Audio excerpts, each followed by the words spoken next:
Staying course 205. 5 degrees rudder, stay course 205.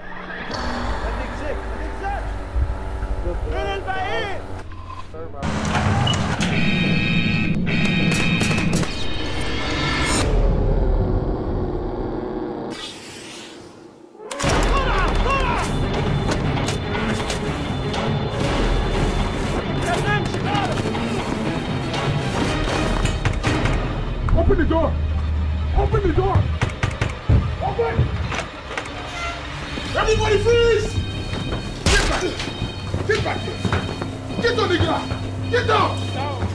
Don't move! Go and get the others! Bring them! Don't talk!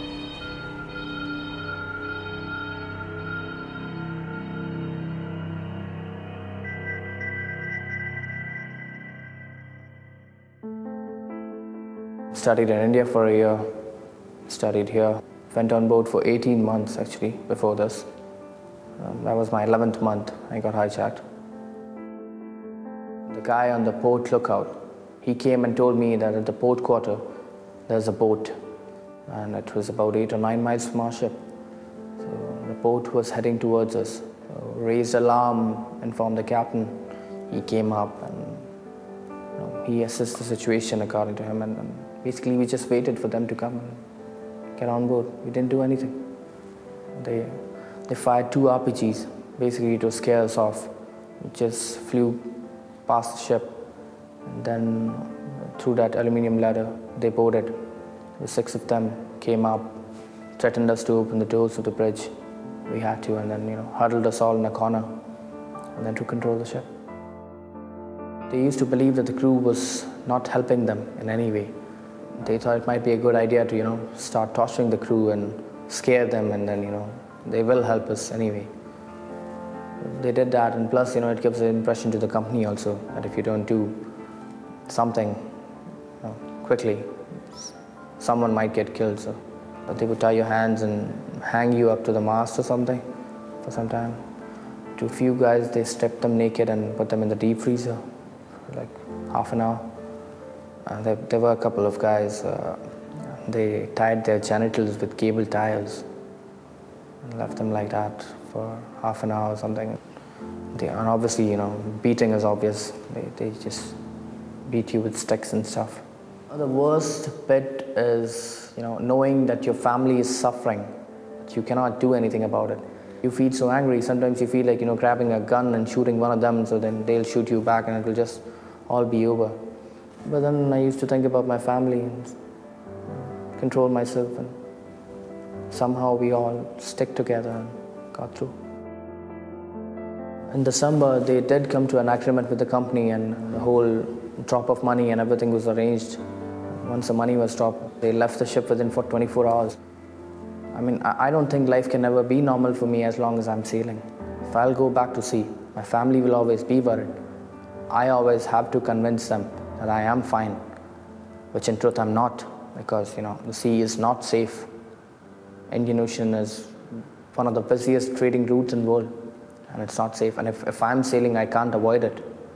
I think the human costs of piracy are almost unimaginably bad. They have been scarred for life. That experience of being in the control of pirates will be a life-changing experience for them. They will have experienced things that you and I dare to think of, and it's a harrowing, miserable and thoroughly terrible experience. So although, as I have said, I can have some understanding for why pirates turn to piracy as a means of seeing wealth, we mustn't forget that in the final analysis, these are criminals, and criminals that must be brought to justice, because they bring misery and in some cases death to people who don't deserve it.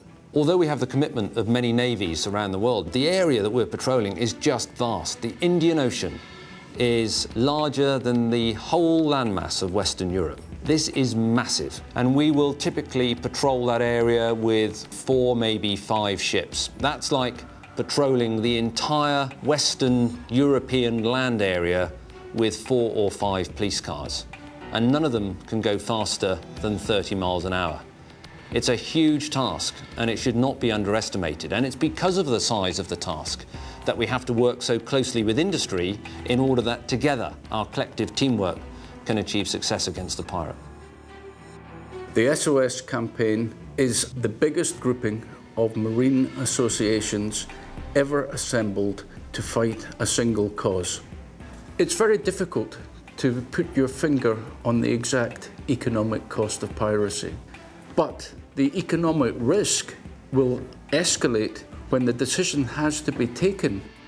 Is it too dangerous to send our crews across at all? And that is when we will see the global economic cost really come to fruition. Only governments will eradicate piracy, and where SOS can make a difference is by ensuring that the general public and their politicians are made aware of the horrific effects of piracy. Go into the website, and if all you do is click on the button to send a letter, then that will send an automatically generated email in your name to the appropriate politician in your country of origin. And believe me, if this situation is allowed to continue, the cost and effect of piracy will reach out and touch us all. Send a letter. It will make a difference.